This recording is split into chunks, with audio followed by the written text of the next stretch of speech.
Let's try something strange tonight. Not strange in a mythical way, strange in the you wake up somewhere you shouldn't be way.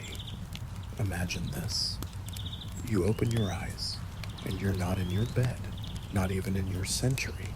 You're in ancient Egypt, but here's the catch. You haven't come back as a pharaoh or a god or anyone important. You're just you. Same thoughts, same memories, same confused face, but no one cares. Because here, your name means nothing, your language useless, your clothes weird, and you suspicious. You're not honored, you're not special, you're just another body under the sun, in a place that worships balance and punishes disruption.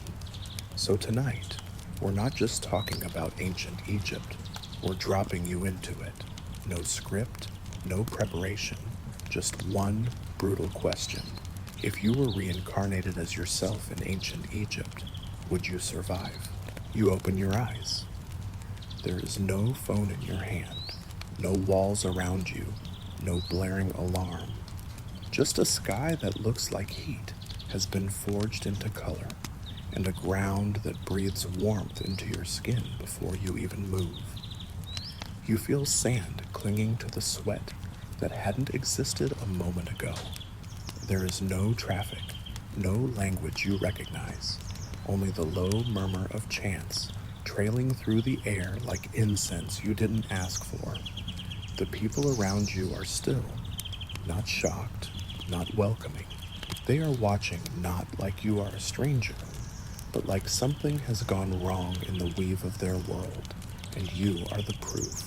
You've returned to life, but not in someone else's body, not in another form or an avatar to explore the past. You are here as yourself. Every breath, every memory, every habit stitched into your modern self is intact, but you've been dropped into a time that has no place for it. There is no translation between who you are and what this world recognizes. You are not a ghost, and yet you have no body in this reality. You have one form, one shape, one soul, but it has no meaning here. You are out of joint, out of context, and deeply alone. The contradiction strikes quickly, not as fear, but as erosion. You know who you are, but here, that knowledge means nothing. You try to stand, not because you're hurt, but because you feel like lying down would invite a death sentence for insolence. Your limbs obey, though they do not trust the ground beneath them. Each muscle seems to remember a different world, one with carpets and hardwood and tiled floors. Here, nothing is level, nothing is still. Even the air seems to move with its own motive, dry but humming, full of particles that are older than your language. You scan your surroundings. The architecture is absent at first. What strikes you isn't a structure, but the layout of people. Their spacing is intentional. Their hands are full, their eyes downward, their bodies carrying the gravity of knowing exactly what they are supposed to be doing. It's not the absence of noise that unsettles you. It's the absence of chaos. Everything is embedded in order. And you, your breath, your skin, your presence is disorder incarnate. You reach for a familiar reflex, a wave, perhaps a gentle hello, some small offering of humanity to bridge the gap. But the moment you lift your hand, something in the group shifts. A mother tightens her grip on a child. An elder averts his eyes. You did not yell. You did not stumble. You did not offend on purpose. But the language of gestures is not yours to use here, and your innocence means nothing in a land where even a shadow must know when to bow. You try to speak, and the words die in your throat, not from fear, but futility. You don't know what language you're expected to use, not Arabic. That came later. not Latin or Greek or anything you could fake your way through. This is a place where language is sacred, where words are carved into stone for eternity and spoken only when their syllables have been washed, measured, and placed within the right breath. You do not know the mouth of gods. You barely know how to whisper. Still, you attempt sound, not because you expect comprehension, but because silence feels like surrender. It doesn't help. The noise that comes out of you is unrecognized and unloved. It echoes wrongly in the open air, and the few faces that had softened now begin to look frightened. Someone steps forward. He wears linen draped with mathematical perfection, and his head is clean-shaven, except for a long braid trailing from the side, like a signature no one else is allowed to forge. He speaks not to you, but about you, and though the words escape your grasp, you feel their shape. He is declaring you, naming you, perhaps cataloging your soul for the record of the gods. Two others join him. They are not guards. They carry no weapons, but they are armed with certainty, and certainty is always more dangerous than blades. They approach you with hands empty, but eyes full of script. You are not a person to them. You are a mistake to be interpreted. One of them makes a sound, not a word, but a tone, a syllable that opens like a door, and the others step back slightly. You stand there, naked in your knowledge, clothed in unfamiliar fabrics, surrounded by a people who have already decided what you are.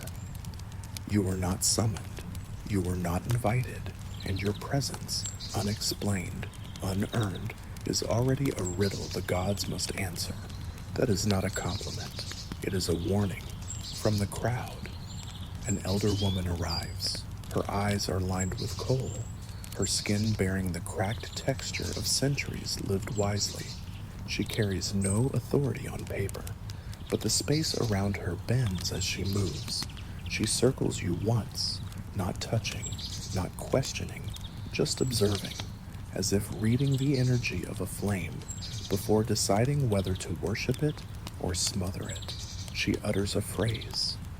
The men respond. She nods. A bowl is placed at your feet. Inside, water so still it reflects the sky. The elder leans closer. She points to the bowl, then to your face, then back again. You understand, not intellectually, but intuitively. This is not for drinking. It is not for washing. It is for judgment. You kneel. Your reflection appears. The air holds its breath. Nothing moves. Not even you. The surface does not ripple. Not from wind. Not from you. The bowl is lifted away. The crowd waits. The woman speaks one final word. The tension breaks. The watchers disperse not with relief, but with bureaucratic finality. You have been categorized. You have not been embraced. You have not been welcomed, but you have been spared. They hand you bread, hard, unleavened, cracked around the edges, like it was shaped by drought. You hold it with both hands. They nod, not at you, but at each other. You've passed a threshold, perhaps the first of many, but no one tells you what it is. You eat the bread, slowly, carefully. It tastes like dust and permanence. You are taken to a place where the sun cannot reach, a shaded alcove between woven walls, where the floor is cool and the silence is somehow deeper. They gesture for you to rest. You do not ask why. You do not ask anything.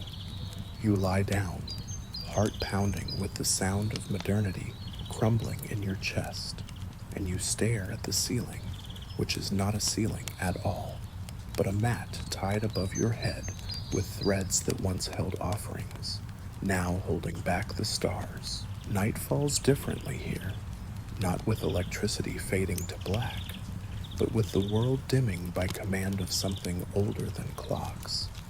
The voices outside do not chatter, they chant. The night breeze carries ash. And the stories sung are not for entertainment. They are instructions, warnings, confessions passed through generations. You close your eyes, not to sleep, but to remember who you are, because something in you knows this place does not forget. And if you are not vigilant, it will not kill you. It will consume you. It will rename you, and you will thank it. You rise before the sun, not because something startles you, not because you are well rested, but because the atmosphere around you insists that rest is over. There are no alarms, no screens casting blue light on the ceiling, no dim white hum of electricity cushioning your body in its synthetic embrace. What wakes you is far more ancient, a pressure in the air, the soft shuffling of feet already moving with purpose, and a quietness that feels deliberate, as if noise itself must await permission to be born. You sit up beneath the woven mat laid loosely over your shoulders, half shelter and half symbol. The fabric smells of smoke and earth, but it offers no comfort, only the sense that your presence beneath it is temporary, conditional. The ground beneath you is uneven, packed with dust and scattered husks of seeds. Somewhere nearby, you hear the rhythmic pounding of grain into flour, a pattern that holds the camp together better than any wall might have. In your old life, mornings carried options.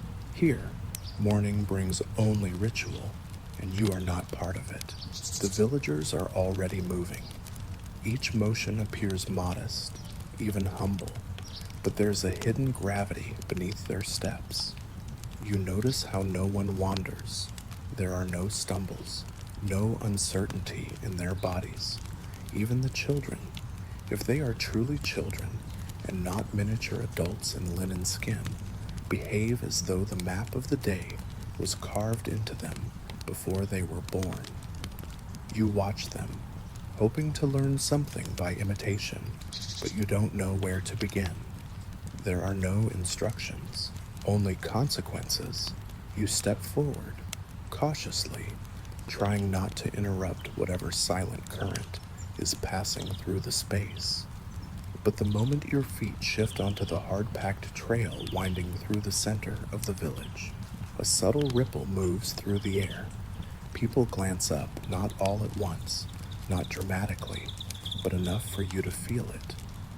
The breeze changes. Someone halts mid-step. The ambient harmony of the morning breaks, almost imperceptibly, and your body becomes the reason. You don't know what you've done. You only know it was wrong. As you continue walking, you feel the weight of that wrongness intensify, not through aggression, but through omission. You're not spoken to. You're not acknowledged. You're simply watched in the way a wound is watched to see if it worsens, or if it might, through some miracle, heal itself. Your eyes catch sight of a small altar in the center of the square, a stone pillar draped with dried flowers, polished beads, and painted sigils that pulse faintly with meaning. You can't read them, but the arrangement feels intentional, curated with devotion, and yet, without realizing, you've just stepped across its shadow. There's a sudden intake of breath. A clay jar shatters to your left. You freeze. A woman, older than the others, her back bent and her eyes wide with horror, kneels into the dust and begins whispering something, fast and repetitive, her hands clasped in a gesture you do not recognize, but instinctively know to mean fear. Around you, people stop moving. There is no shouting, no chaos, but the silence tightens like a knitting around your ribs. You step back, unsure whether to apologize or vanish. You do neither. You simply stand there, your presence becoming heavier by the second. And then a figure appears tall, wiry, his eyes painted with black lines that sharpen the focus of his gaze. He is adorned, not extravagantly, but precisely. Every fold in his linen robe, every bead in his braid, carries the calm violence of someone whose authority is never questioned. He approaches you not with anger, but with a stillness that is far more dangerous. He is not here to ask you why. He already knows the answer: you don't belong. He says something, just one word, and gestures toward the altar. You follow his hand and understand. The idol's shadow is sacred, not because of superstition, but because it has been made sacred by centuries of breath and blood and song. You have walked across it as if it were nothing, and now you are marked by that ignorance. He does not strike you, he does not accuse you, but in turning his back, he delivers a sentence, and then the people do the same. They return to their tasks, but their bodies have changed. Where once you were tolerated, now you are to be forgotten.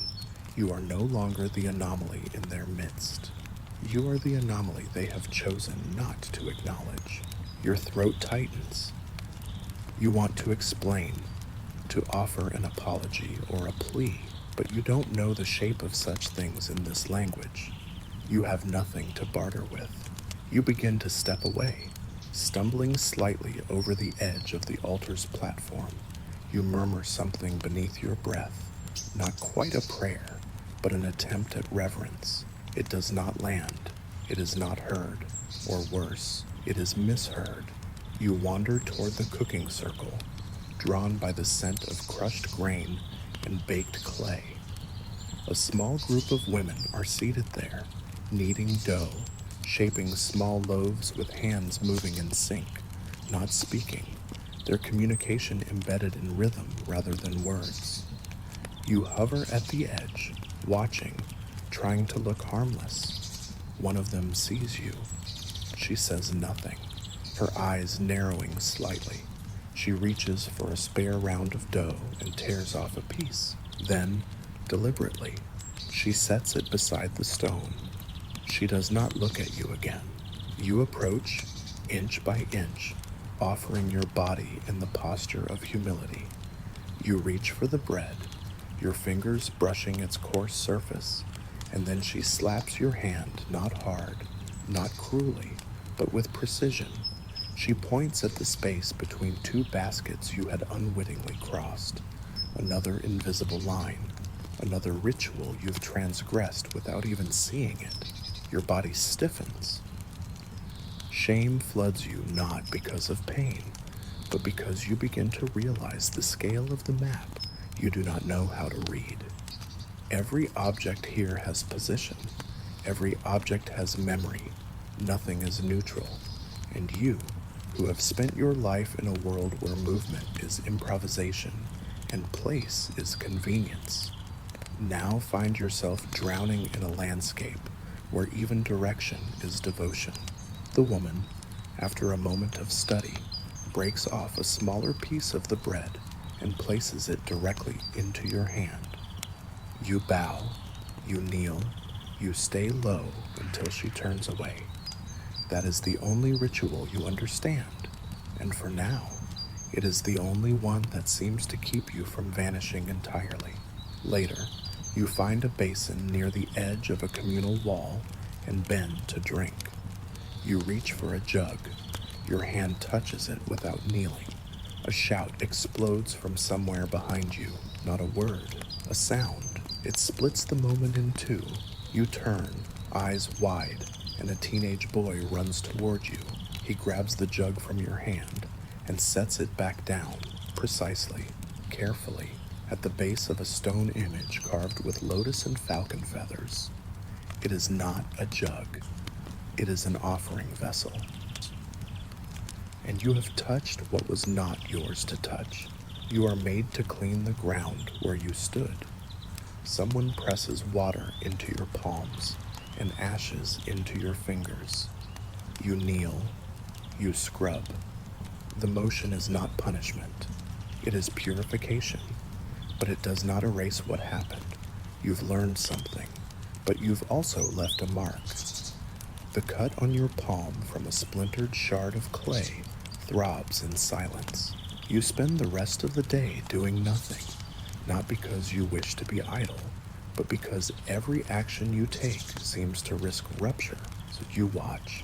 You trace the patterns of how people enter and exit a space. You listen to how they pause before speaking, how they never raise their voice above the rhythm of the wind. You observe how elders are never touched, how young children move only when directed, how no one ever interrupts another mid-motion. You realize you must unlearn everything.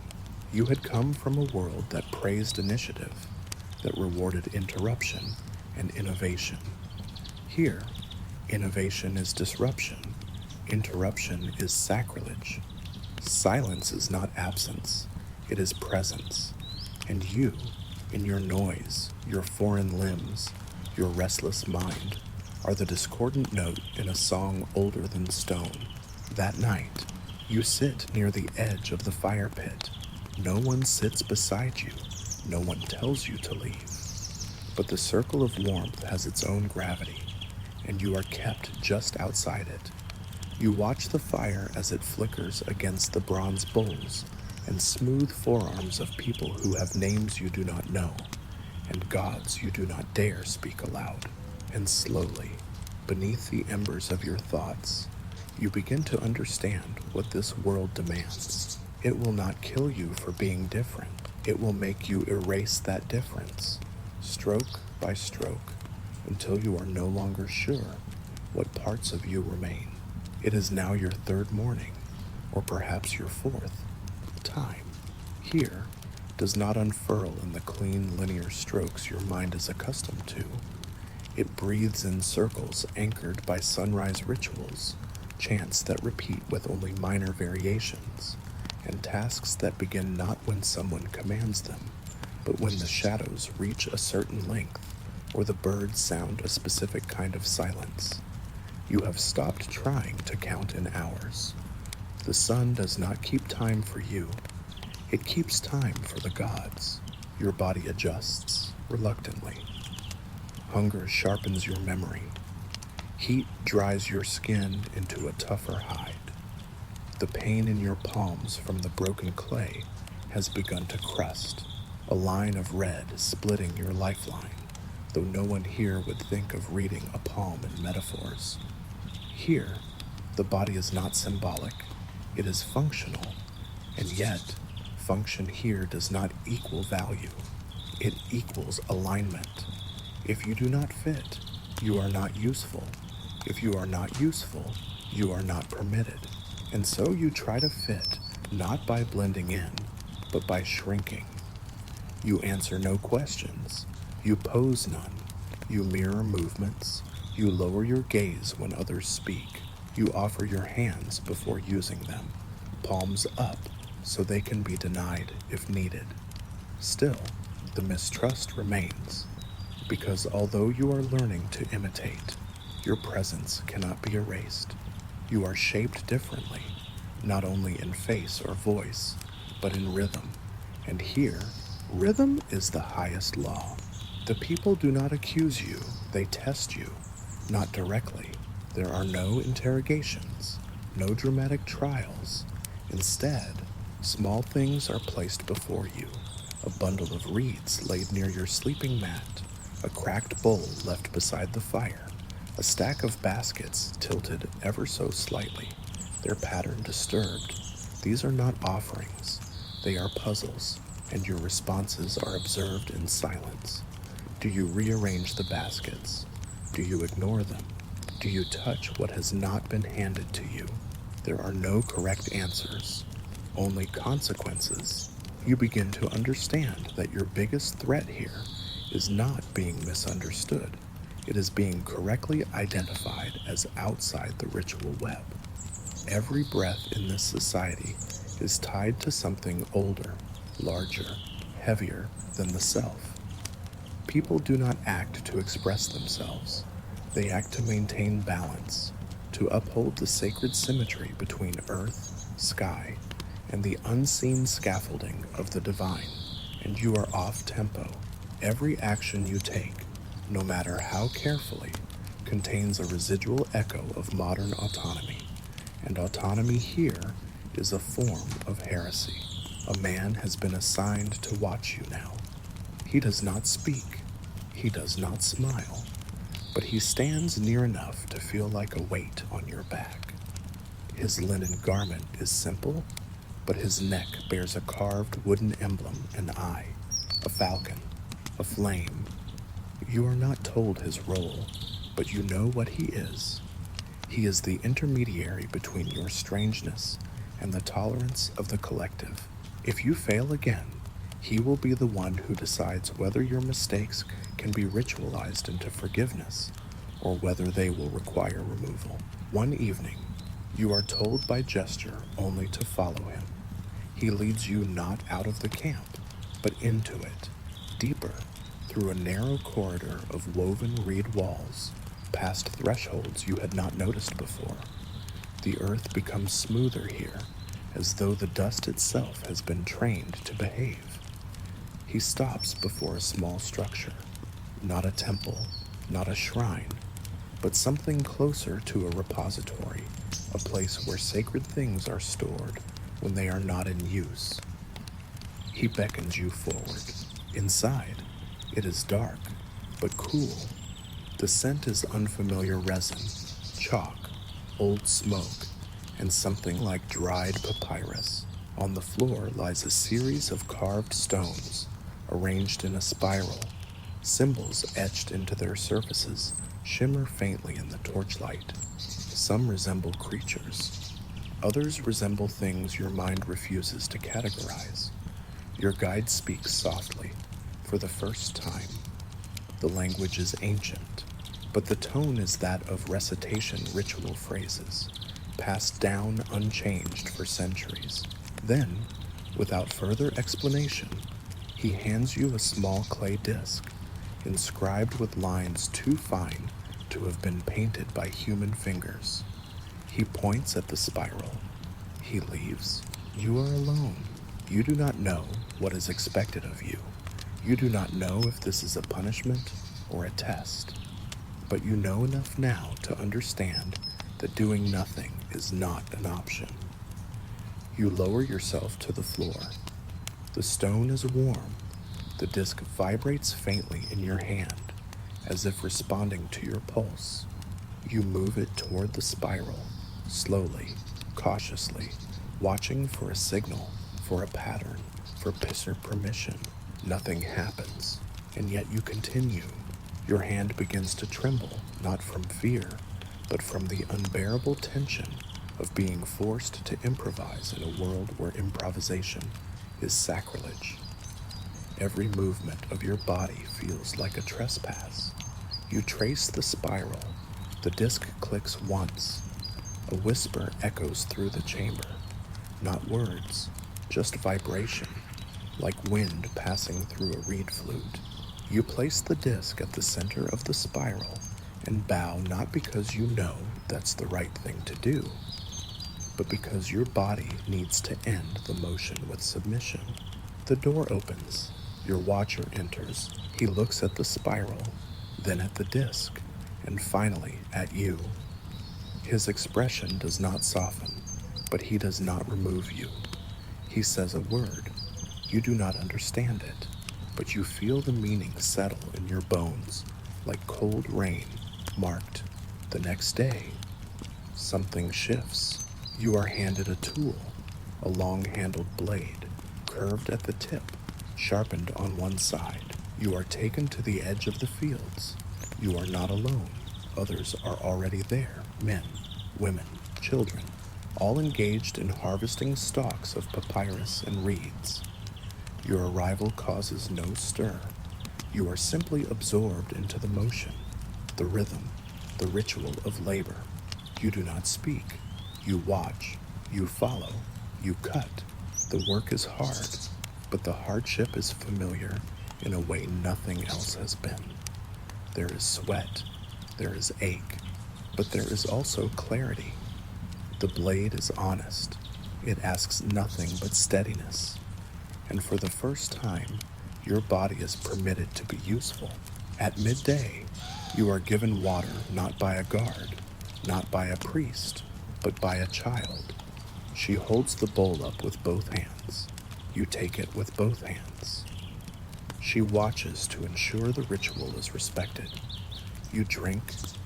She nods.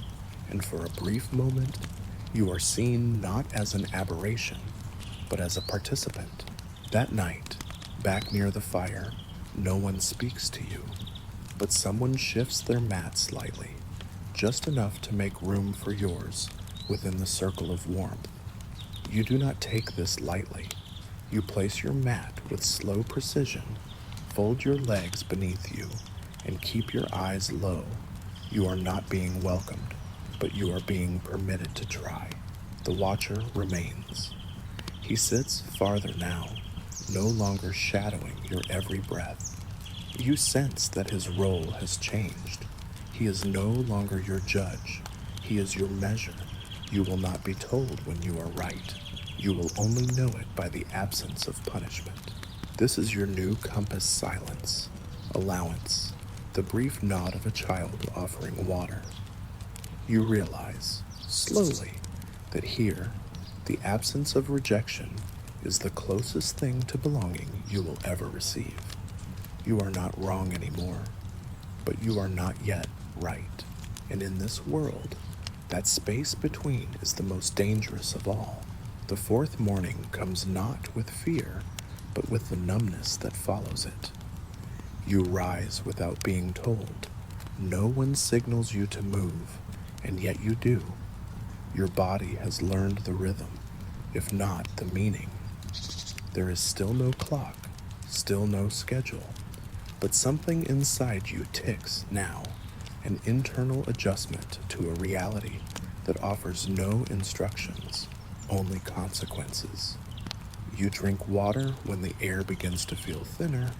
You kneel when passing certain thresholds.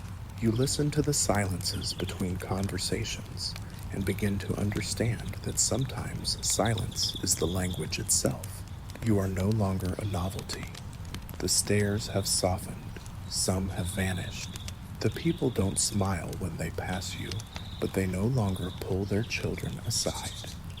You are spoken about rather than spoken to, and although the words remain foreign, you begin to recognize their texture, cautious, observational, occasionally amused.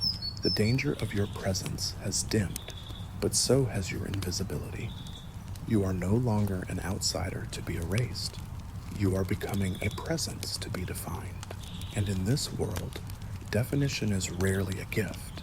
It is a sentence, waiting to be carved in the air and sealed with ritual. They begin to assign you things, quietly, without declaration.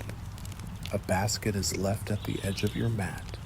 A tool is placed in your hand, then retrieved, then placed again. It is not about the task. It is about the testing. Each object handed to you is not for use. It is for measurement. How you lift, how you walk, how you pass it to the next person, all of it is read like scripture. You are being inscribed into the social fabric with a pen of shared labor and observation, and you feel it in your spine. This is no longer about surviving the day. It is about surviving the story others are beginning to write you into. That evening, the fire burns lower than usual. The air is dry, and the breath of the flame crackles with tired reluctance. The older women are singing not to you, never to you, but the songs carry weight, weaving in and out of the conversation like ceremonial smoke. You sit nearby, just close enough to be within the orbit of their warmth, but not so near that you presume inclusion. One of them, her voice thin but precise, is recounting a tale of a traveler who appeared during the season of the white birds, a man without a name, whose feet did not touch the ground and whose eyes refused to close at night. You realize, slowly, achingly, that the story is not ancient. It is recent. It is about you. But in the retelling, your body has been reshaped. Your silence has been misread as refusal. Your disorientation has become arrogance. Your clothing, still partially of your old world, has become a garment of omen. You are not being remembered. You are being mythologized, and the myth is not in your favor. You do not interrupt. You would not know how to even if you dared.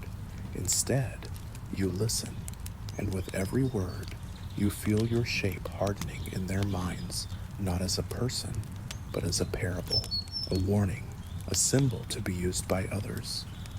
You have lived your life believing that being seen is safety, that recognition is connection, but here, being seen is the beginning of your erasure. Because the moment they can name you, they can replace you. The man who watches you, who has watched you since your first mistake, approaches after the story ends. He sits beside you, not close, but within the same flame. This, more than anything else, is new.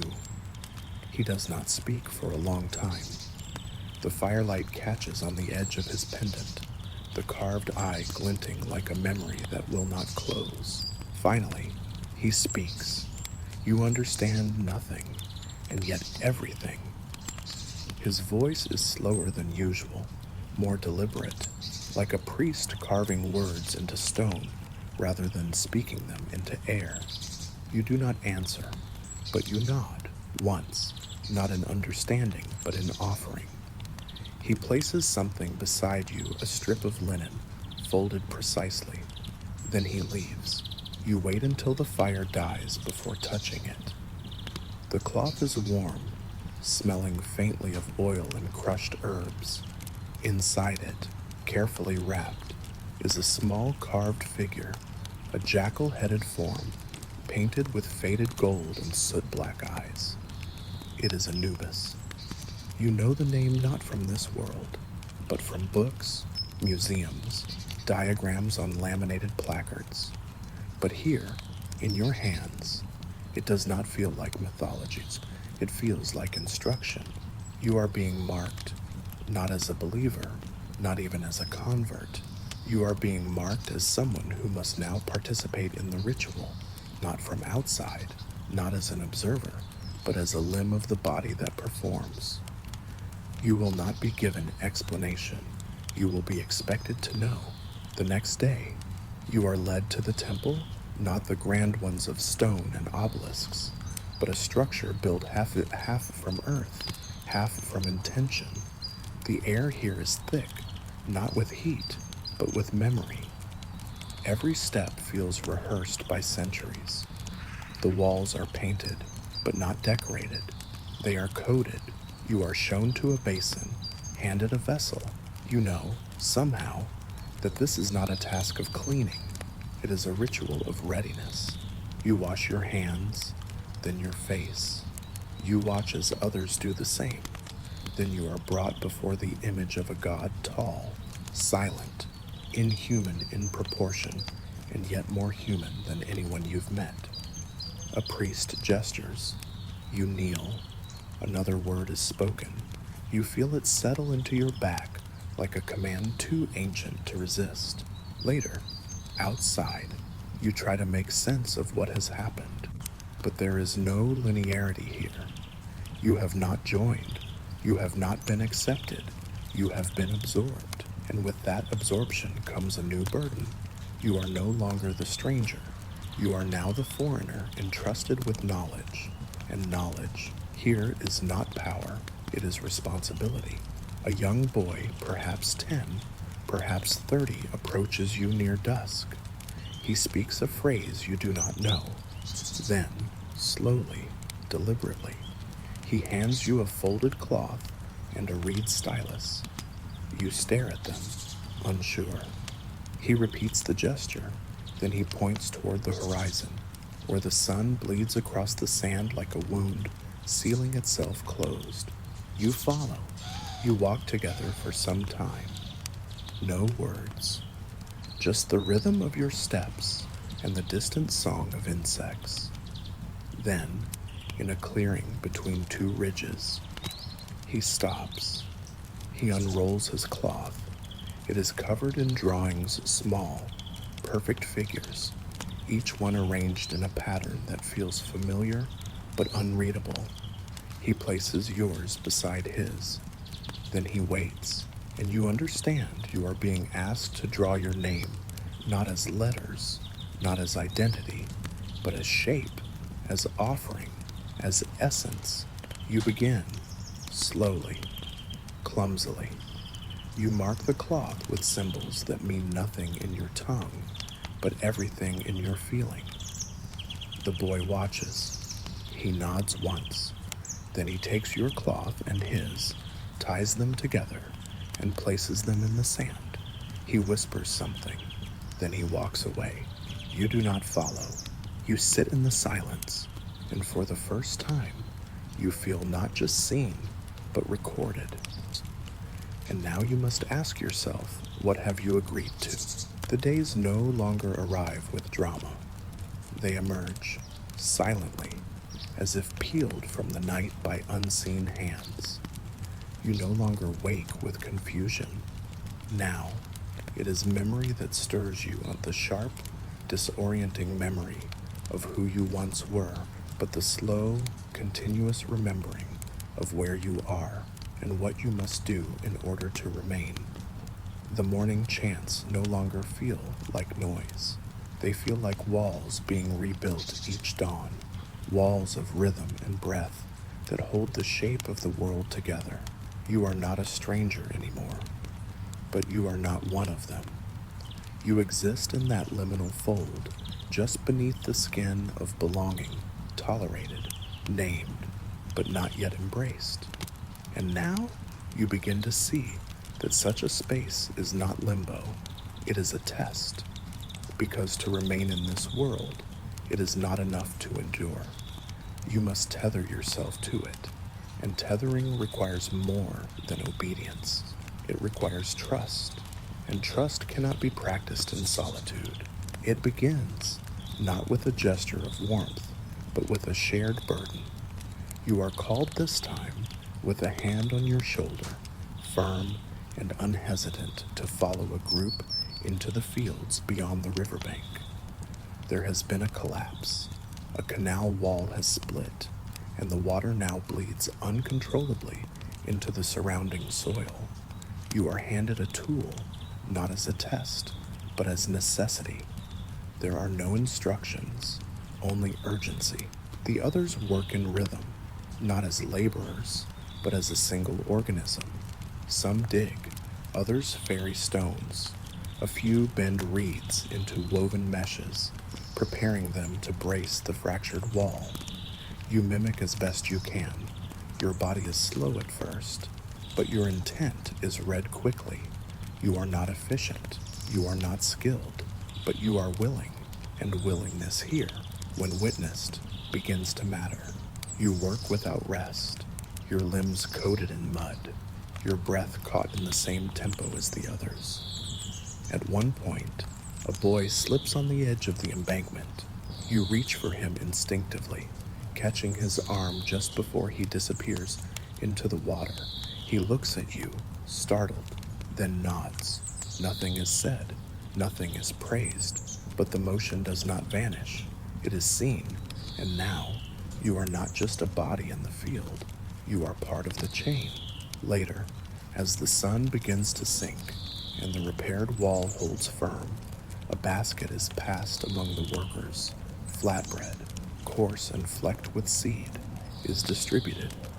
You are given a piece not last, not separately. It is handed to you as if it were always meant to be.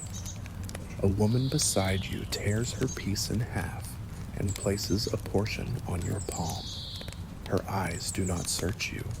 They accept you, briefly, then return to the fire.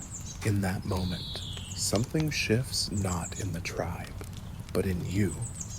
You begin to see that this world was never designed for the individual.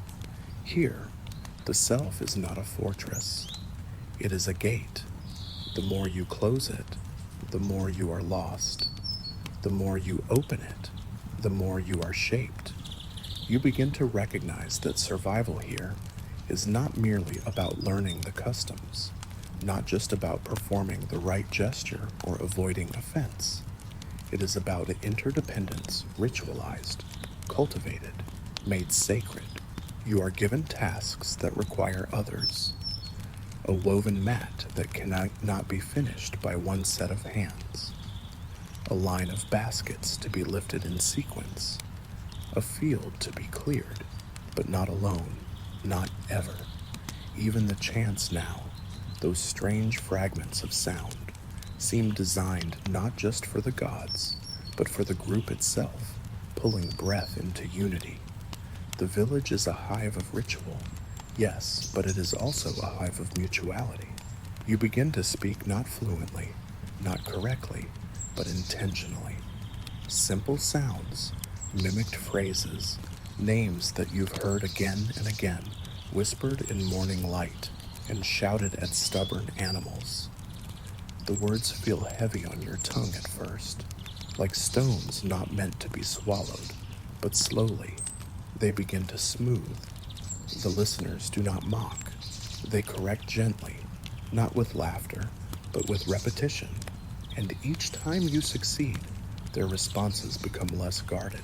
There is a boy, perhaps the same one you saved, who begins to walk beside you. Not always, but often enough to be noticed. He never speaks first. He carries a small satchel of river stones, each marked with carved symbols, and sometimes, in the middle of a shared task, he places one in your palm. You do not know their meaning, but the weight of them feels like a sentence you have not yet learned how to read. Still, you keep them, tied in the fold of your garment. On the seventh night, you are summoned not publicly, but quietly. A woman you have only seen from a distance, the one with the inked hands and the hair bound in cords of fabric and clay, leads you toward the western edge of the village. There, behind a curtain of dried reeds, sits a circle of elders, their faces weathered into the same patterns you've seen carved into the walls of shrines. They do not greet you. They do not ask who you are. They simply gesture for you to sit. One of them speaks, not to you, but to the air. It is a story, perhaps, or a verdict. The rhythm is slow. It pulses like the beat of water against stone. You do not understand the words, but the cadence feels familiar. It is the story of something found, something lost, something transformed. The words wash over you like smoke, and you sit still, absorbing the sound. Then the boy steps forward. He places the satchel of stones beside you, unties it, and spreads the pieces on the ground. One by one, he begins to speak their names. The woman beside him repeats them. Then she points to you. You are to do the same. You lean forward, your hands shaking slightly, and repeat the sounds as best you can. Some are correct, others are not, but you persist. And when you reach the final stone, a small piece etched with what looks like the profile of a falcon, the room falls silent. The eldest among them nods, then rises. She does not speak. She places the stone in your hand and leaves. You have not passed a test. You have been permitted to continue. That night, as you walk back through the sleeping village, you feel the change not in your body, but in the way the air moves around it. The night no longer swallows you whole. It parts, slightly, just enough for you to pass through it with a trace of recognition. You still do not know the rituals, but now you are part of one, and the gods here, if they watch at all, do not ask for belief. They ask for belonging. You sit beneath a moon that feels more ancient than any you've known. Its light spills across the sand, not like illumination, but like judgment, soft, silver, silent, and heavy. There are no stars tonight, or perhaps the dust has swallowed them. It doesn't matter. You are not looking up. You are looking inward, because tonight the silence around you is not absence, it is insulation. They have given you a place, not a home, not yet, but a space that is not threatened. Your name has become a sound some of them now use. It changes in their mouths, bent by accents and assumptions, but it exists. You have learned how to offer the right gesture before taking food, how to kneel at the temple's threshold, how to let silence stretch into acknowledgement. You have survived long enough to stop surviving, and now you live within the perimeter of their tolerance. And yet, you are still you. You still remember the world of wires and windows, the logic of maps, the luxury of explanations. When you see their rituals, the exact placement of bowls, the repeated lines of chanted poetry, the meticulous ordering of stone and flame, your mind searches not for reverence, but for cause. You wonder what the ritual signifies, what system it encodes. You try to translate it, as if it were a cipher to be broken rather than a reality to be lived. That is your mistake, because here, knowledge is not a tool. It is not meant to be used against the world. It is meant to be surrendered to it. One evening, a boy brings you a slate, a piece of flat clay, marked with etched lines and dots. He gestures for you to carry it to the shrine. You do, hands steady, feet measured, and you kneel where you should kneel. But when the priest arrives, he pauses. He takes the slate, turns it in his hands, and then looks at you not with anger, but with confusion. Not because you have done something wrong, but because something doesn't fit. You are too precise. The way you held it, the way you bowed it was all correct, and yet incorrect, like a god whose statue is too symmetrical to be trusted. Later, you will understand this moment for what it was, the beginning of your isolation. It begins subtly. You are still invited to participate, but now you are watched more carefully. The tasks you are given are not less important, but less intimate. You are sent to the edge of the fields, to repair fences, to tend animals. These are not punishments, they are displacements. Slowly, the knowledge you possess how to fix a broken cartwheel, how to identify storm patterns in the clouds, how to interpret wounds and apply simple healing techniques becomes a source of discomfort rather than value. What was once strange and possibly divine has become alien and possibly dangerous. You are no longer an anomaly. You are a complication. They begin to ask questions, not directly, not with confrontation, but with distance. The elder who once nodded at you in the morning no longer meets your eyes. The woman who used to offer you bread now passes it through another. Children who once followed you with curiosity now glance and turn away. You have knowledge, yes, but it is the kind that stands outside their cycle, and what stands outside must either be integrated or ignored. You try to adapt. You simplify your words, dull your insights, pretend not to notice things that you do. You become slower, more hesitant. You perform a kind of ignorance to appear safe, but you are never quite convincing, because your knowledge is not just in your mind.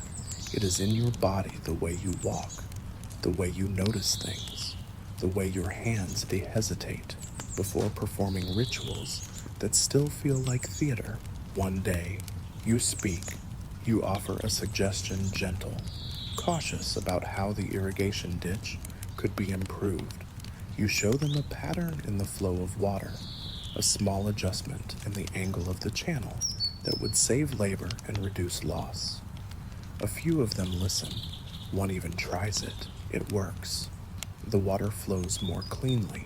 The fields stay dry. But the next day, that same man does not speak to you. The others avoid the ditch entirely.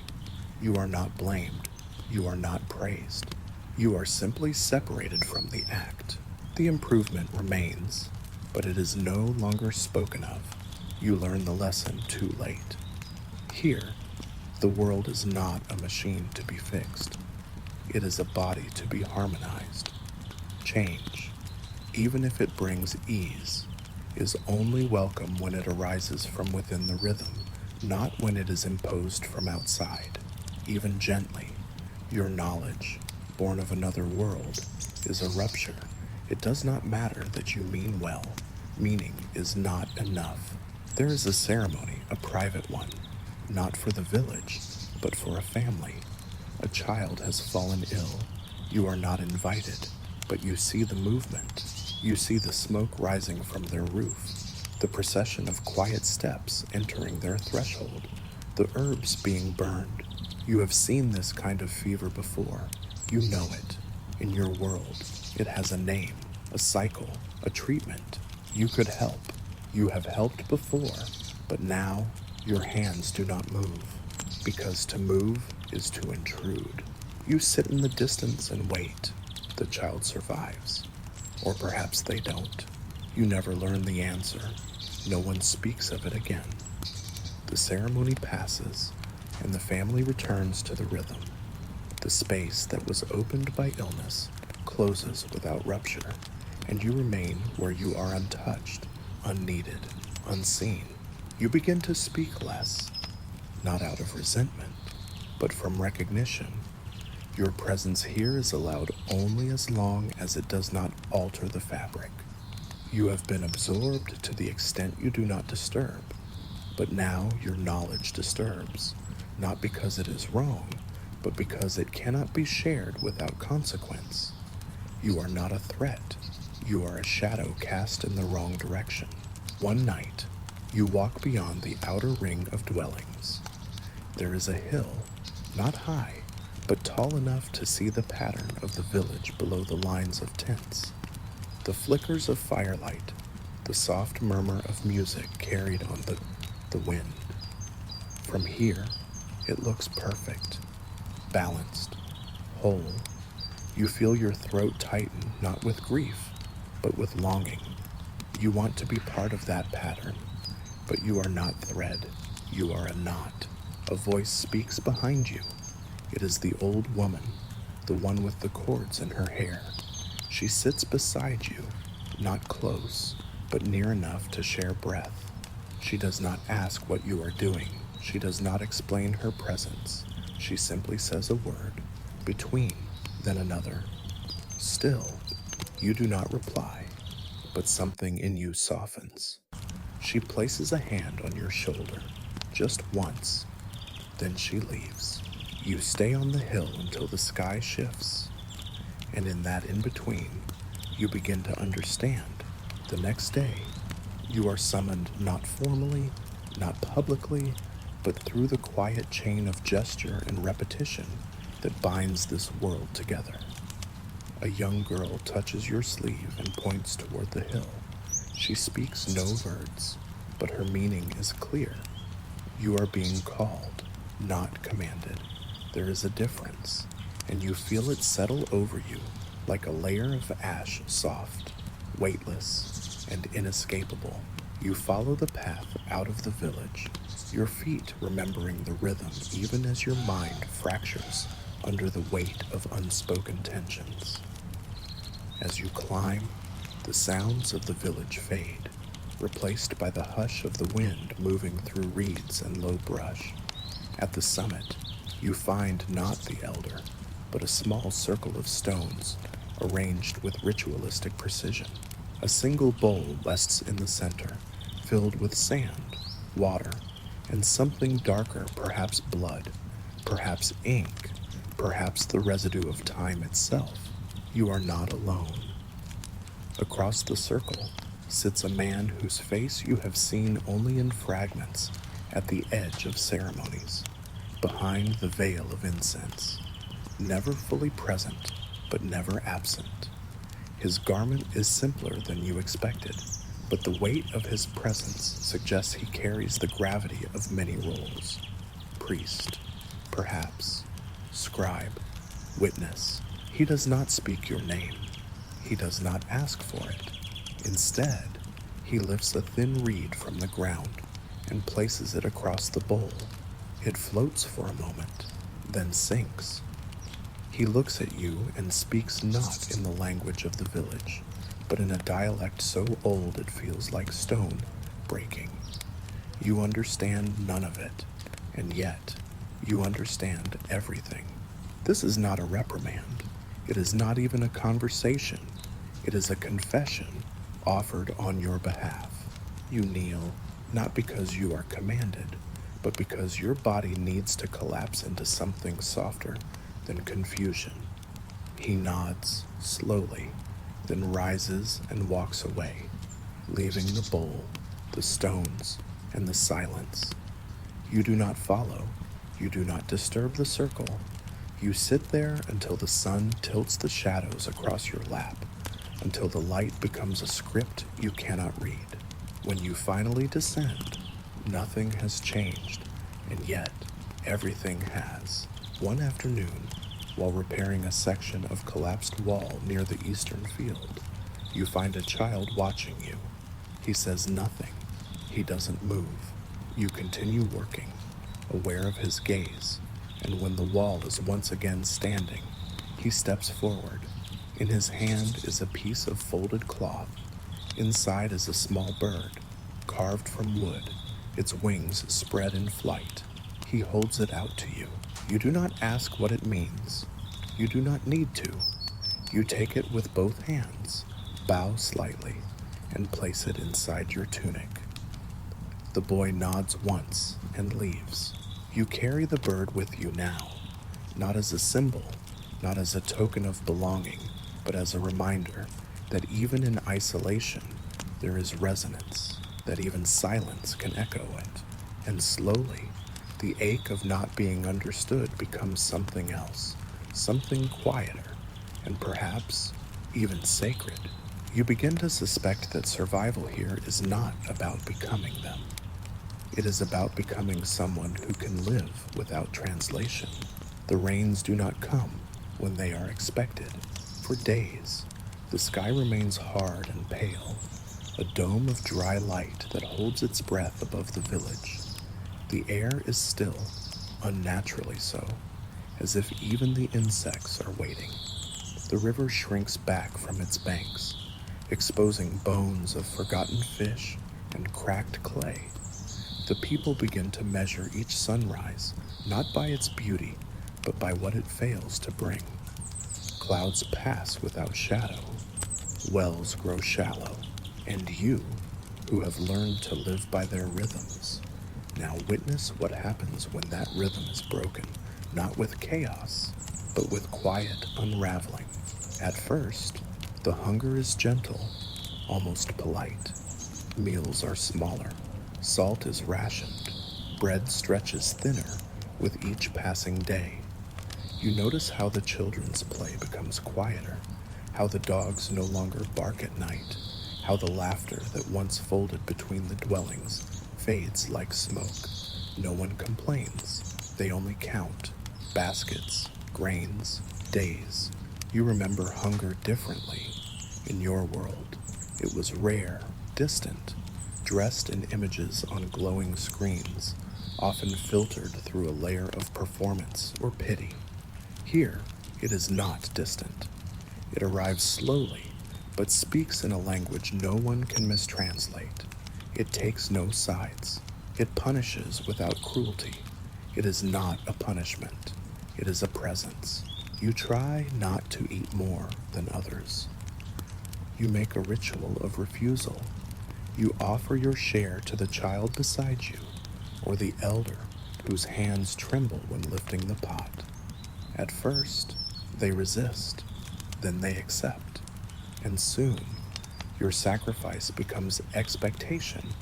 You are not thanked. You are absorbed into the shape of need.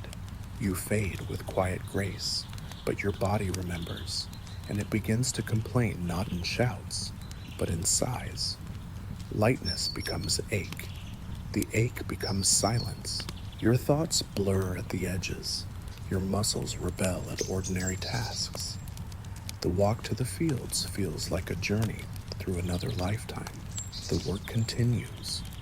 The fields, though dry, still demand attention. Weeds still grow, fences still break, tools still rust. You push your body through the motions, each task a kind of defiance against the erosion happening within. At night, your dreams become violent, not with images of pain, but with memories of abundance, banquets, buffets. Even the sterile glow of supermarket aisles haunts you. You wake with the taste of forgotten sweetness on your tongue, and it leaves you more hollow than before. One morning, the village convenes. No horn is sounded, no crier walks the paths, and yet they gather, drawn by a current older than words. The chief stands beneath the shrine's shadow, flanked by priests whose robes hang like bark from weary trees.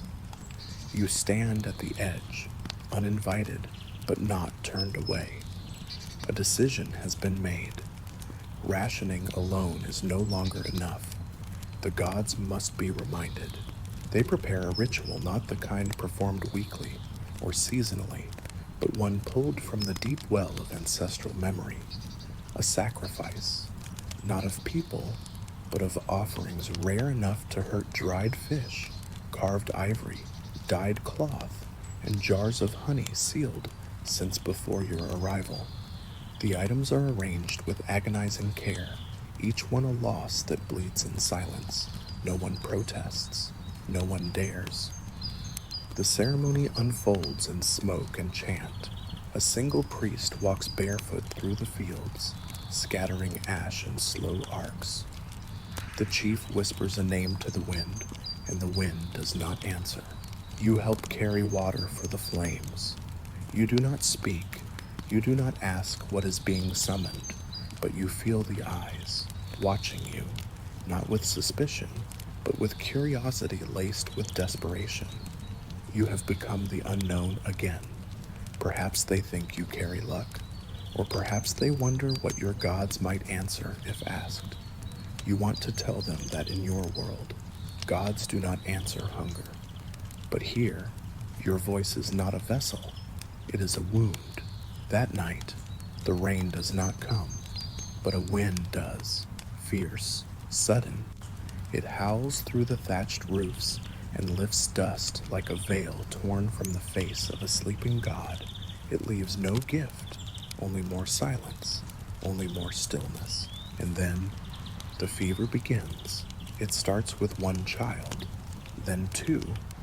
Soon, the coughing is heard through thin walls, low and wet and rhythmic. You know this illness. It is not divine. It is bacterial. It is old. It is treatable with methods you no longer have. You search for herbs. You grind roots. You boil leaves and water and make the paste you once learned to make from a textbook long buried in your former life. You place your hands on hot skin and whisper comfort without expectation. Some recover, some do not. A mother wraps her child in linen and carries the body to the river. No one follows. There is no wail, no scream, only footsteps, only the splash of water against her calves. She does not return until night, and when she does, her hair is cut, her arms painted in ash. She walks like someone who has outlived her own name. You sit outside your dwelling that night, the bird carving still tucked in your garment, now lighter than when it was given. A child approaches the same one, or another. They ask if your gods are angry. You do not answer. Instead, you ask about theirs. The child does not know, only that when the wind screams, it is not always a curse. Sometimes, it is just the sound of the gods remembering how to speak. The hunger tightens, not just in bellies, but in minds. People grow sharp. Words become blades.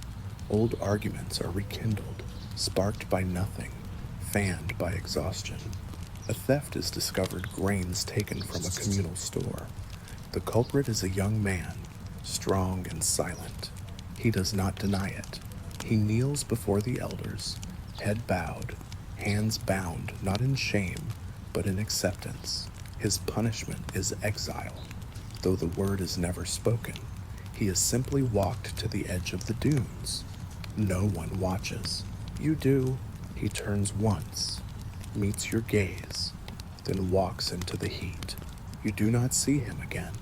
You begin to understand what hunger really is. It is not emptiness. It is attention sharpened to a knife. Weeks pass. Time no longer arranges itself around days or rituals, but around absences of food, of energy, of those who used to be here and now are not. You wake to silence. You work to silence. You sleep to silence. And in between, your body becomes something more fragile than flesh and instrument stretched thin, vibrating not with strength, but with the memory of it. The gods remain silent.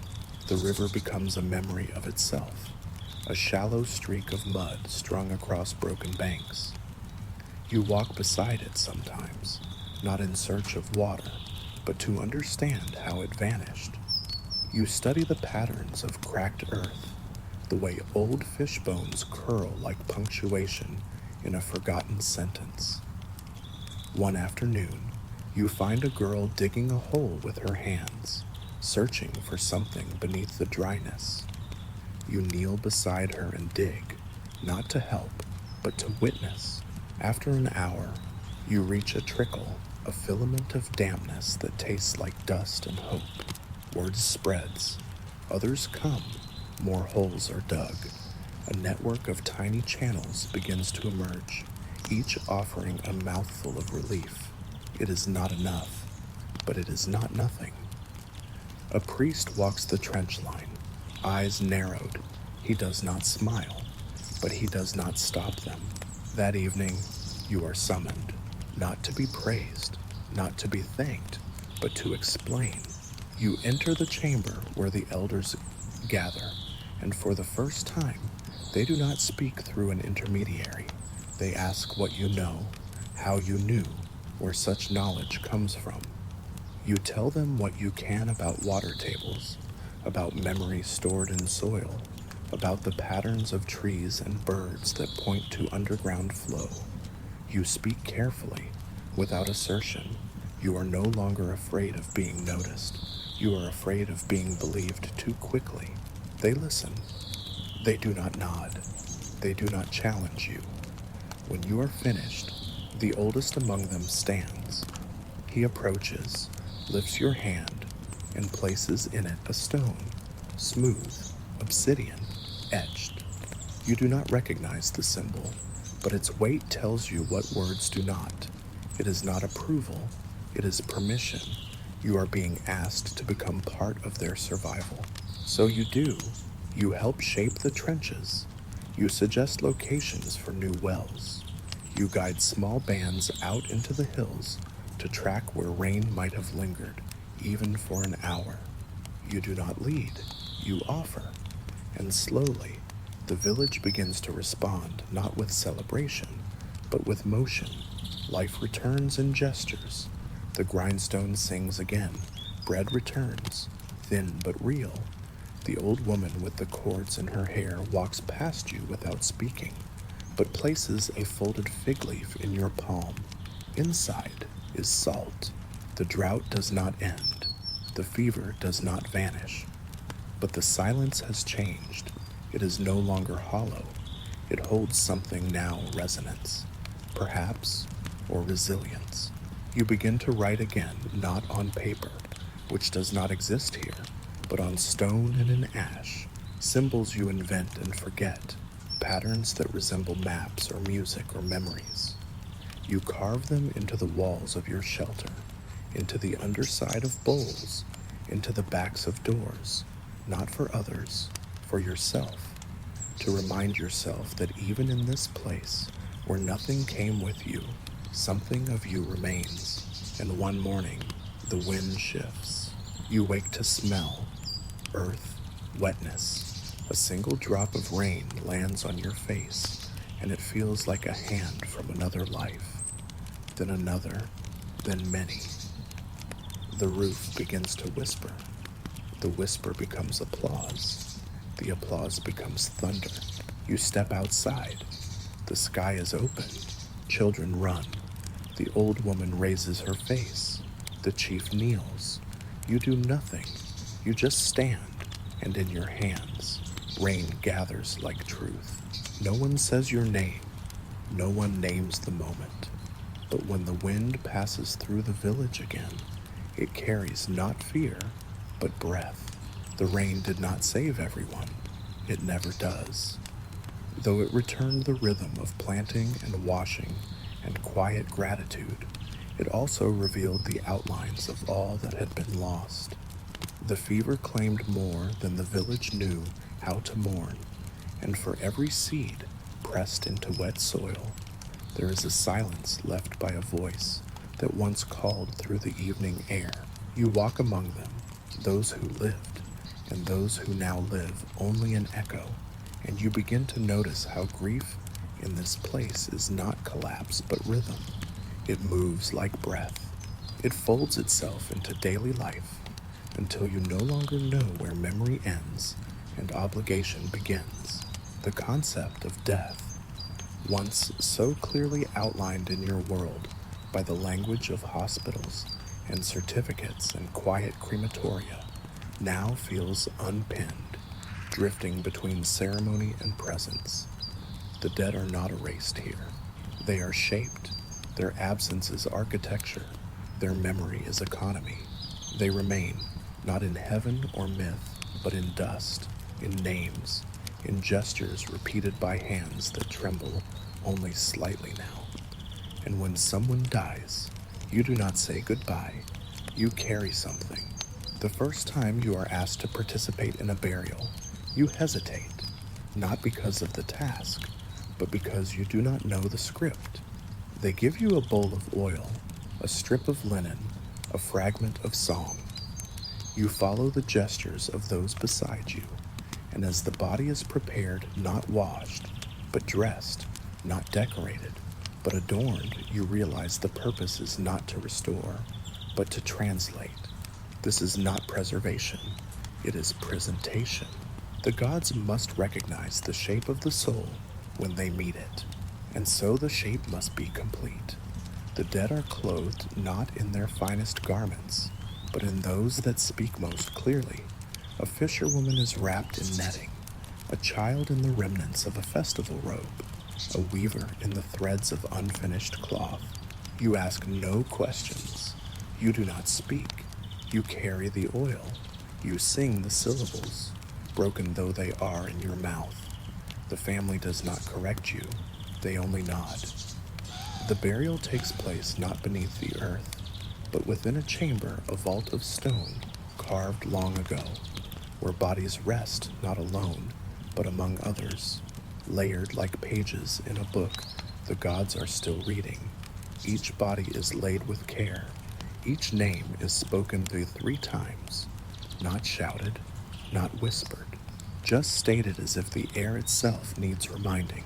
Later, you are told that this was the vault of scribes, that those placed here were once recorders of seasons, of taxes, of lineage and prayer, that by placing a new body among them, the family asks for remembrance that does not fade.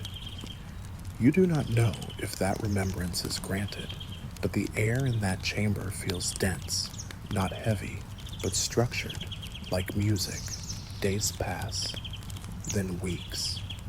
A woman you know, who once handed you a fruit each morning without a word, falls ill. There is no ceremony this time, no procession.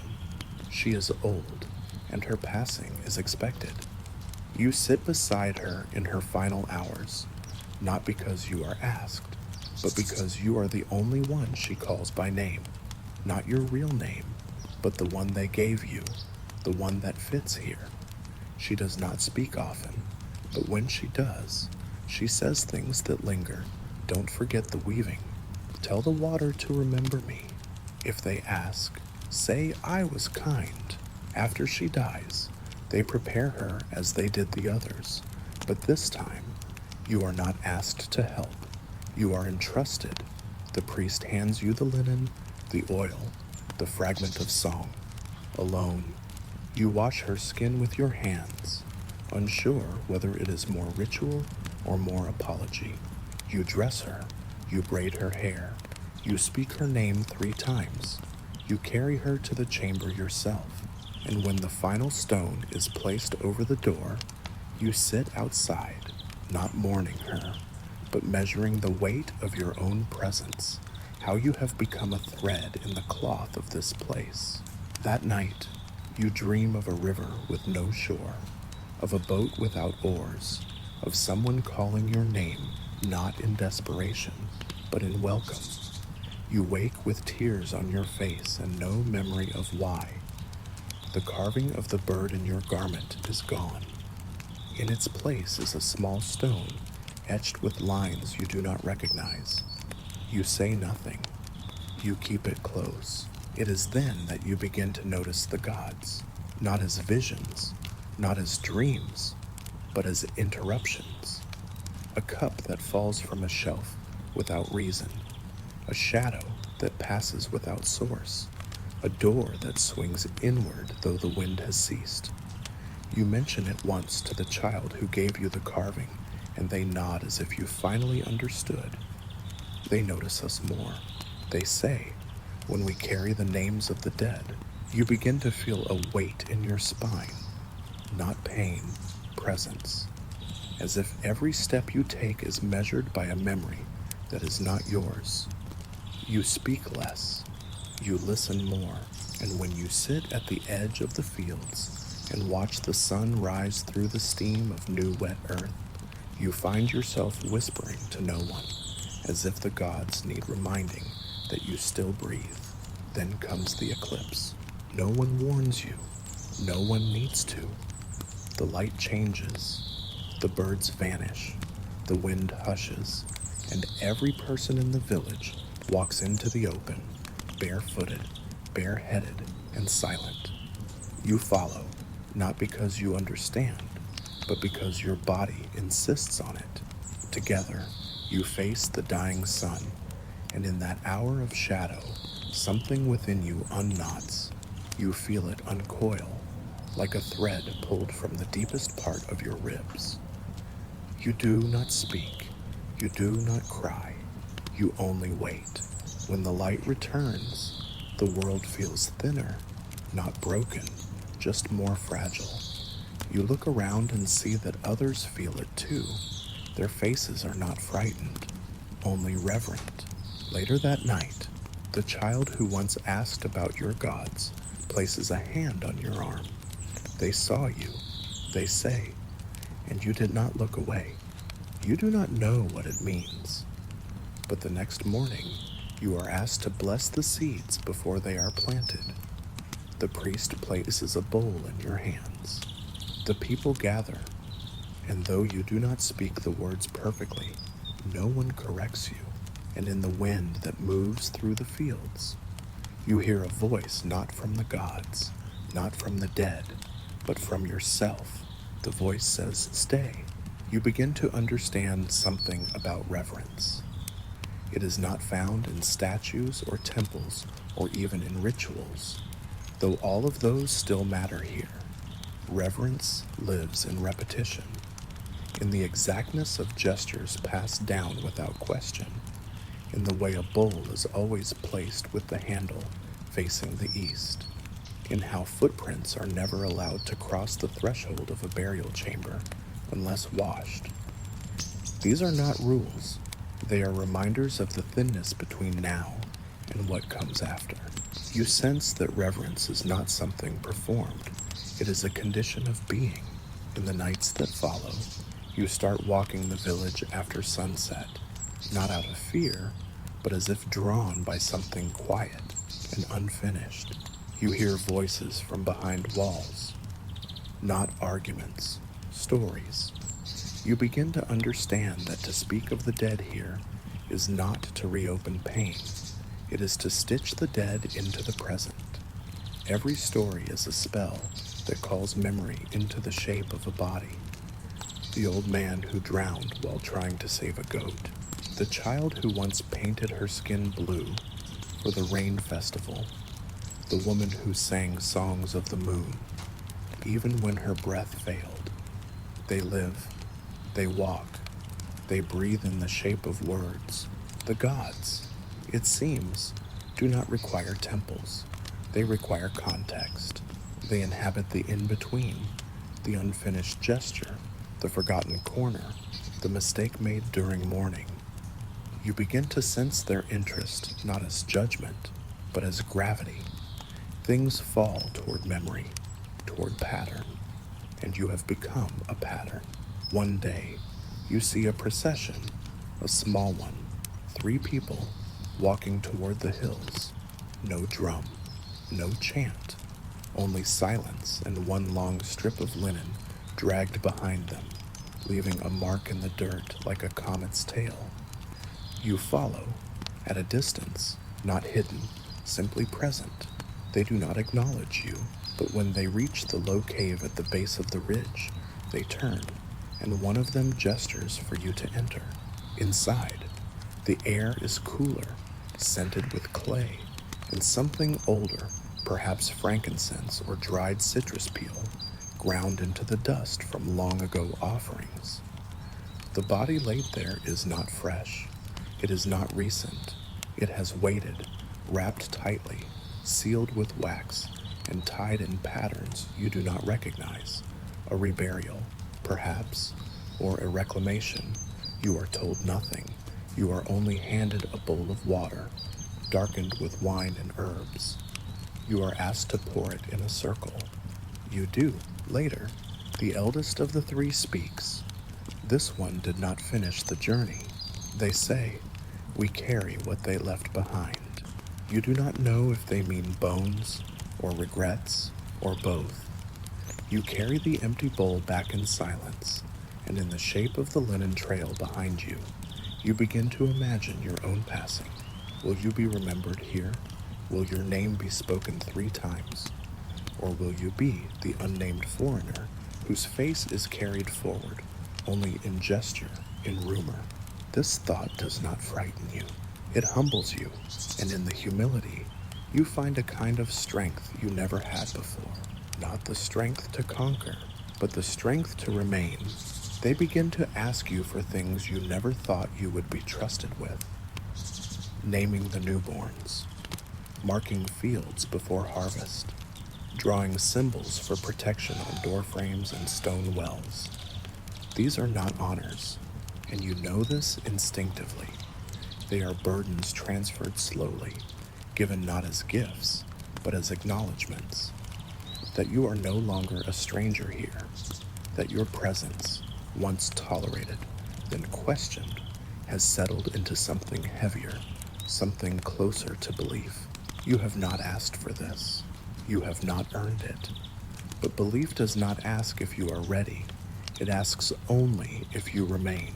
The first time you refuse a task only once, and softly it is not met with anger. It is met with stillness. A priest watches you with eyes that carry the weight of a century. He does not speak. He simply waits. And you realize there is no such thing as refusal here.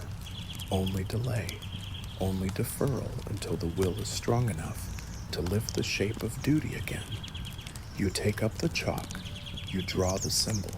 You wipe your hands against your robe and feel the powder settle into your skin like old dust finding its home. You feel it sink, and you do not resist. And still, you are not the hero. The hero is the girl who walks 4 miles before dawn to collect water for those too weak to rise. The one who whispers to the oxen when they shudder in the storm. The mother who wraps her child in scraps of a festival dress and tells them it is silk. The boy who weaves laughter into baskets as though humor could hold grain. You are not like them. You are something else entirely. You are a borrowed shape, a question without a name. and yet they place things in your hands, tools, hopes, names, and you hold them as carefully as if they were fire cupped in your palms. There is a story told in the evenings now, under the newly thatched roofs, where smoke curls upward like questions half answered. It is told by children mostly, and with variations. It is about a figure who came from the desert, not from another village, but from a time before this one, a traveler who could read the wind and sing the soil back to sleep, a being not quite God, not quite human.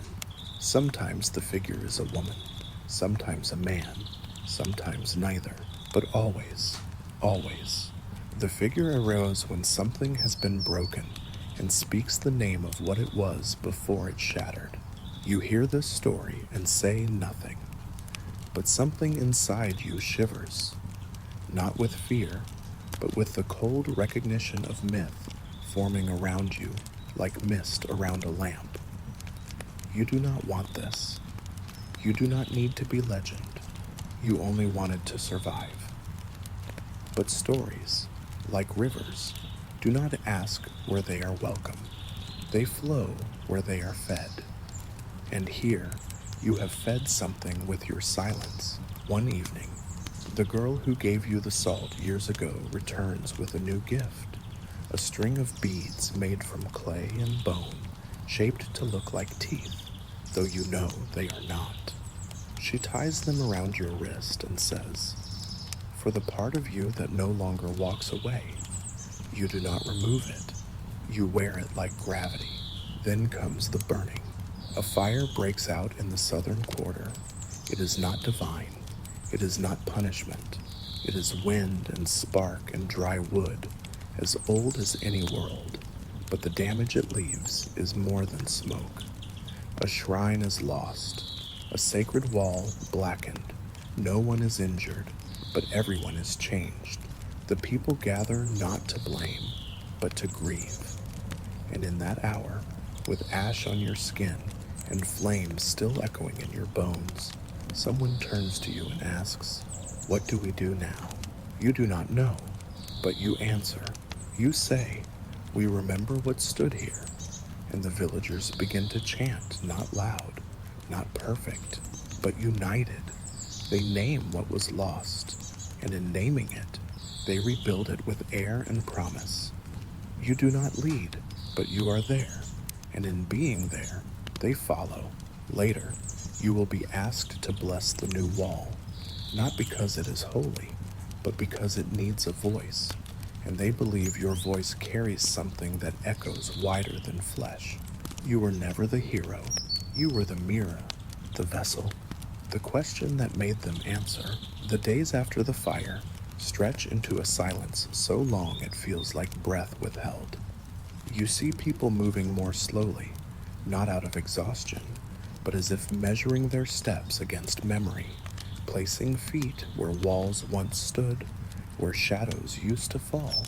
You do the same, not because you believe it changes anything, but because you've learned that belief is often an act of repetition. They do not rebuild the shrine immediately. They leave it bare, scorched, open to the wind. There is a dignity in that.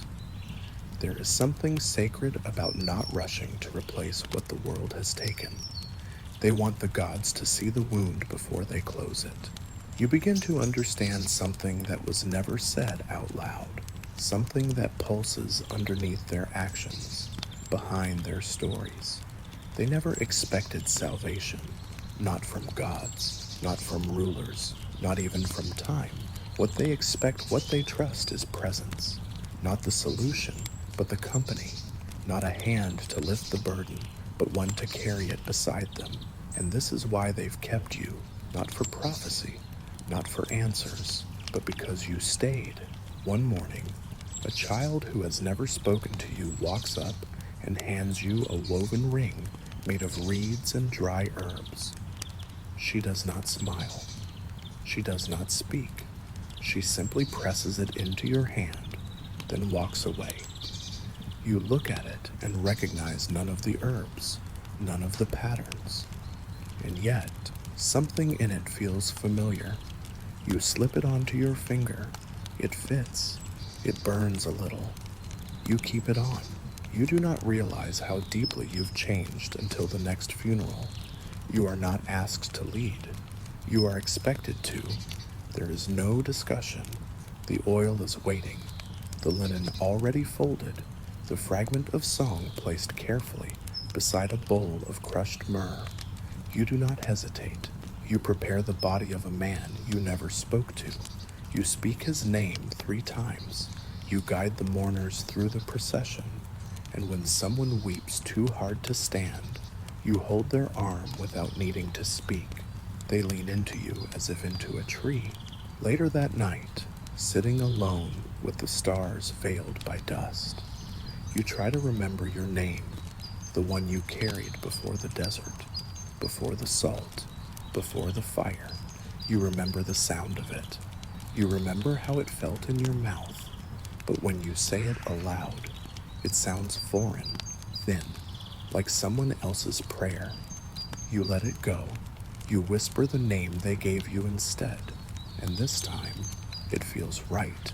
The story of the traveler grows, not just among the children, but now among the old ones. They argue about details, about whether you came from the east or the sky or a dream. You listen from the edge of the gathering, never correcting, never confirming, because you understand something now. Stories are not meant to be accurate. They are meant to be alive, and the more alive they become, the more you disappear inside them. But even this, you realize, is not heroism. It is absorption, and you are not the center. You are the lens. In the season that follows, another eclipse arrives. This one unpredicted, shorter, sharper, like a knife pulled quickly across the edge of the world. During those brief minutes, you are not afraid. You do not even look up. You kneel in the dust beside a well and close your eyes. You feel the pulse of the earth beneath you. You hear no voices. You hear only your own breathing, steady, slower than you remember it being. When the light returns, someone kneels beside you, a woman with her face painted in landscapes of ochre and river ash.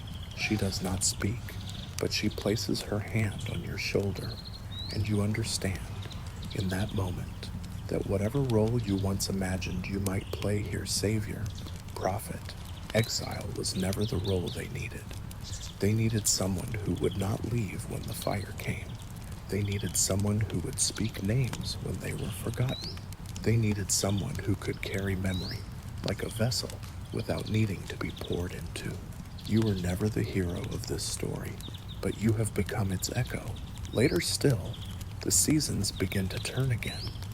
You feel it not in the wind, but in the way the animals move lower to the ground, slower, their paths more cautious. The villagers say it will be a cold year. You believe them. Preparations begin early. Tents are reinforced. Stones are heated and buried beneath the sleeping platforms. Crops are pulled from the ground, not with celebration, but with precision, like surgeons removing something sacred. There is no festival this year, only focus. Survival does not always come with music. You help where you can. You do not lead. You are not asked to. You are expected. You grind flour. You gather kindling. You sing the planting songs even though nothing is being planted. The rhythm is what matters. The rhythm keeps the walls from forgetting. In the evenings, you teach the children how to write your name in the sand. Not your old name, the new one, the one you accepted. They laugh when the wind wipes it away. You teach them how to write it again. They ask if it is a god's name. You say no, but they keep writing it like one anyway. By the time the cold arrives, you are no longer watched. You are no longer questioned. You are a part of the wall, the grain, the silence after the last ember dies. And in that silence, You finally understand. You never survived ancient Egypt. You became part of it. And that, more than endurance, is the answer to the question no one else asked. Not would you survive, but would you remain, would you bend without breaking? Would you let go of being a visitor and become, instead, a witness? And then, one night, with frost on your fingertips and firelight flickering behind the linen door, a small voice says your name not to ask, not to demand, but simply to mark your presence. You turn. You say yes, and they answer, just checking if you're still here. By the time the cold begins to loosen its grip, you no longer count time in days. You count it in stories, in footsteps between shelters, in the shape of breath rising from sleeping mouths. The frost thaws slowly, not in haste, not all at once. The village emerges in fragments like a memory you're still stitching together. Ashes are swept from corners, blankets shaken, water finds its voice again, trickling from cracks and gathering in bowls left beneath eaves. There is no announcement of spring. It simply enters through the silences winter left behind. You wake one morning and find birds singing not loudly, but as if warming up for a song they haven't yet decided to sing. You find yourself walking more often, not with purpose, but with listening. You no longer carry tools. You no longer need to. People speak to you in the middle of their sentences, as if you've been there all along. Children point out stars and ask what they're called in your world. You give them names that were never yours, names you invent on the spot, and yet the names feel true. They repeat them with the certainty of scripture. You pass a well that had once been covered for fear of drought. Now it brims. A woman tells you it returned the night her mother dreamed of rain. She believes you had something to do with it. You neither confirm nor deny. You only smile, not because you are wise, but because you are learning that certainty is a kind of kindness in a place where the gods rarely speak plainly. Someone carves your name into stone, not large, not grand, just into the side of a boundary marker at the edge of the north path. You run your fingers over it. The letters are not yours, but they are. They are what your presence has become, etched not for travelers, but for time. And you realize your body will fail here. It will fall. It will rot beneath this sky. And yet, your name will not fade. The first time you see your own likeness painted on clay, you stop breathing for a moment. It is crude, a smudge for a face, a circle around the hands, lines of ash streaked through the hair. But you know what it is. You know it's meant to be you. You ask no questions. The artist is a child. They do not explain. They only say. We had to show them who helped us when the winter came. You do not speak, but you carry the shard with you for days before you dare to leave it on the altar. The gods, you suspect, already know who you are. The elders begin to call you by a new title, not prophet, not seer, nothing divine. They call you witness, the one who saw and did not turn away. The name sticks. You hear it in passing, in stories, in songs the children sing while grinding grain. It is not chanted. It is not revered.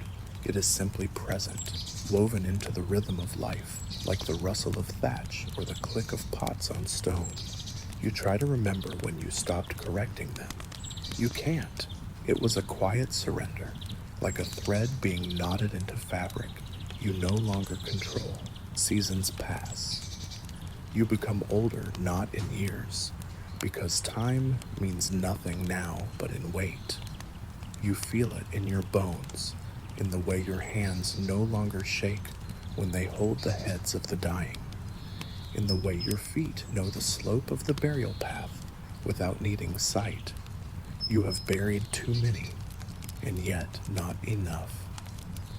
In the spring, you are asked to name the first child born after the frost. You name her after a tree that does not exist here. They do not question it. They paint the symbol on the door, and now that symbol exists. Because you said so, you begin to dream of water. Not the Nile, not that river, a river that bends and rises and speaks your name in a tongue older than memory. You walk beside it in your sleep. You never touch it, but you wake with the taste of it on your tongue. Clean, cold, familiar. You mention this to no one. Then one day, without warning, someone younger than you, someone who does not remember your arrival, asks you what the world beyond the dunes is like. You do not know how to answer. You try to describe machines, roads, towers that split the clouds. But even as you speak, the words feel brittle, unfit for the heat, unfit for the simplicity of this place where survival is not measured in advancement, but in belonging. So instead, you tell them of stars, how they burn even when unseen, how their light takes years to arrive, and how maybe, just maybe, everything we see is already gone, and we are loving the echoes. They do not understand, not fully, but they nod, and they repeat it back to you days later, as though it were always theirs.